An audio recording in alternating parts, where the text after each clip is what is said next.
understand the story of King Solomon, which resonates a lot with me. He had all that stuff, and then he comes to realize that that's not what's important, you know. Right. But I think you have sometimes. I mean, at least for me, like I had to experience that to know, you know. Like I was one of those guys that I had to like, you know, burn my hand on the stove a few times, Yeah.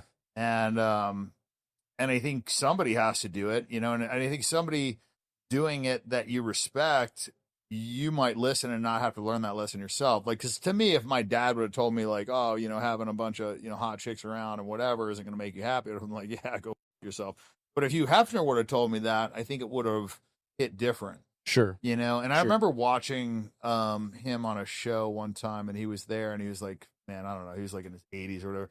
By the way, excuse my language. I was in the military, and I got Dude, don't bro, you're all good. It was like a Bible channel, but anyways, I was watching him, and he was like 80 years old, and he was surrounded by these three bimbos that clearly didn't want to have sex with him, and they were just talking about nonsense. And I remember thinking, I'm like, man, if I'm 80 years old and I'm in his spot with three idiots talking about nonsense that don't want to sleep with me, you know, just shoot me in the head.